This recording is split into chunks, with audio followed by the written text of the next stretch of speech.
O círculo de evidência das consequências. É um círculo inexprimivelmente doloroso.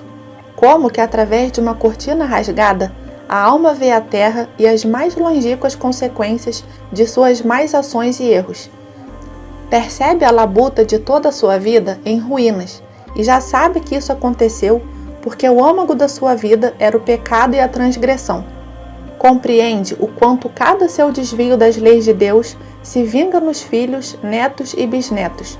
Vê os efeitos do seu mau exemplo espalhados durante a vida. Quantas almas e quantos corações infestados pelas sementes dos falsos princípios, conceitos e ensinamentos que propagou. E vai sofrer neste círculo não só por si mesma, mas por todos os pecados que causou. Vai sofrer justamente assim, porque agora, entendendo o mal, terá de olhar as mais distantes e mais variadas as consequências de suas culpas na terra. O círculo de solidão. Sofrem aqui todos aqueles que ao longo da vida buscaram irrefletidamente a agitação, o barulho e a diversão, e portanto nunca tiveram tempo para refletir sobre o valor da alma, os que desperdiçaram o precioso e breve tempo da vida terrena em assuntos frívolos, triviais, sem valor, com isso maus e pecaminosos. Na solidão absoluta, refletem agora sobre o vazio lamentável dos perdidos assim horas e anos. Gostariam de chamar alguém, partilhar com alguém o seu tormento, ao menos sentir a presença de alguém. Por todos os lados, no entanto, estão rodeados apenas por um vazio e solidão incomensuráveis, sem fundo e sem esperança. Estão como que numa casa vazia, sem janelas e sem portas, e não têm certeza se algum dia sairão dela. O círculo de tormentos ruidosos.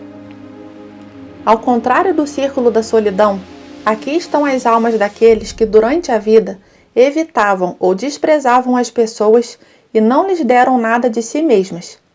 Aqueles que com o dano próprio e dos outros procuravam o isolamento, ouvindo apenas gostos e sentimentos pessoais. Aqueles, por exemplo, que evitavam a missa por causa da grande compressão de pessoas. Aqueles que, podendo compartilhar com o próximo os seus dons intelectuais, se retiravam no silêncio, mesquinhos e egoístas. Aqueles que, pelo conforto, preguiça e resistência de servir ao próximo de qualquer maneira, se trancavam num círculo acanhado de seus próprios pensamentos e assuntos. Aqueles que apreciavam a paz acima de tudo, recusando-se a compreender o dever social de amar ao próximo. Estas são, portanto, as almas de pessoas que pecaram mais passivamente do que ativamente, pessoas que aparentemente não fizeram nada de errado, porém, por uma presunção arrogante, desdenhosa, egoísta e mesquinha, também não praticaram tanto bem quanto poderiam ter feito. Agora, as suas almas estão em constante inquietação e agitação. Em nenhum lugar encontram a tranquilidade, em nenhum lugar o exílio. Multidões, grupos, enxurradas de almas ansiando pelo silêncio, do qual estão se privando mutuamente. A atenção alheia, olhares, presença de alguém em todos os lugares. Movimento, perturbação, confusão, mobilidade, tumulto, tormento e cansaço constantes que não encontram um descanso. O círculo de desejo. Estão aqui as almas daqueles que viveram em pecado impuro, que indiscriminadamente, nas perversões e devassidão, saciavam os desejos da carne com plena consciência da abominação de seus próprios atos. Tem de meditar aqui sobre o caminho, a fonte de água viva que voluntariamente fecharam. Queima-as terrível e insaciavelmente uma sede de pureza. Se sentem sujas, maculadas, desleixadas e as esgota uma terrível autoaversão. Gostariam de lavar-se, enxaguar a sujeira, limpar, mas ao redor tudo é seco, abrasador e hostil. Durante a vida, estas pessoas bebiam de fontes sujas, portanto, têm de se purificar pelo sofrimento, por um longo tempo, antes de poderem beber das limpas. O círculo de alucinação.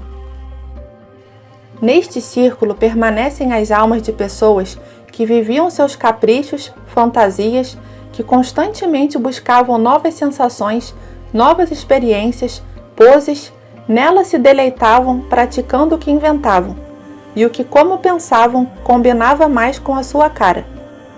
Almas de pessoas que não quiseram saber nem tocar nos mais simples deveres da vida cotidiana real, inventando para si ocupações artificiais, equivocadas, que não beneficiavam nem a elas e nem a ninguém.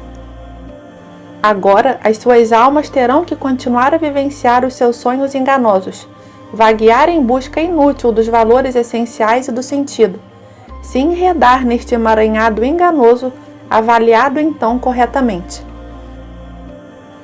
O círculo de esperanças enganadoras.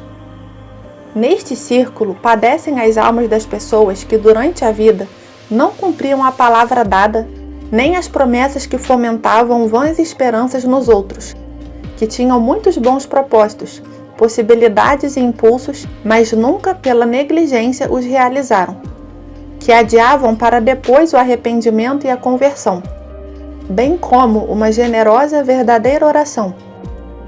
Sofrem na esperança da iminente libertação. Sem cessar, imaginam que estão chegando ao fim de seus tormentos, que a qualquer momento se abrirá diante deles a plenitude da felicidade, que só falta estender a mão e dar alguns passos, e de repente se percebem no fundo de incerteza e desespero. Isso se repete constantemente, sempre a mesma esperança e sempre a mesma frustração.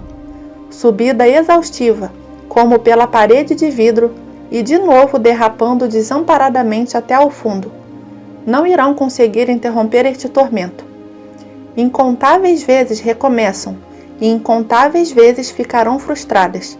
Isso se repetirá até que a última, mesmo a menor culpa deste estágio seja apagada. O círculo de penitência adequada. É o círculo mais extenso, por assim dizer, o círculo pelo qual terão de passar todas as almas que têm algo para reparar. Assim como em outros círculos a alma sofria pelo seu próprio dano, por atrasar a própria felicidade, se atormentava com seu próprio sofrimento por meio de conceitos que poderiam causar-lhe o tormento, grau por grau alcançava a purificação. Assim aqui, no círculo de penitência adequada, mais uma vez, sofrendo por todas as faltas, apenas se lembra que ofendia o Criador. A consciência do seu próprio dano desaparece completamente neste círculo. Resta apenas a compreensão plena e perfeita das negligências para com Deus.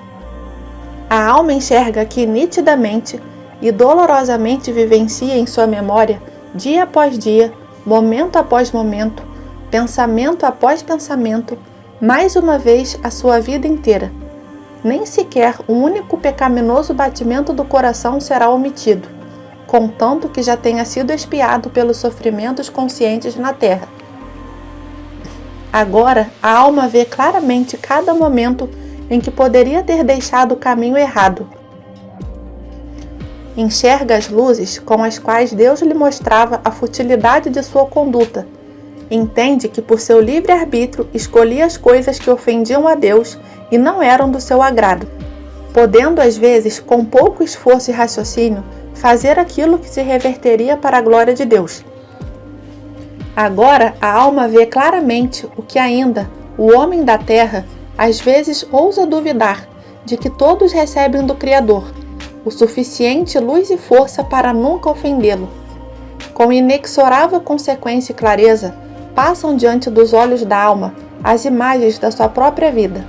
E enquanto isso, com o entendimento já desobstruído, ela compreende a santidade, a beleza, a doçura, o poder, a perfeição e a justiça de Deus que ofendia.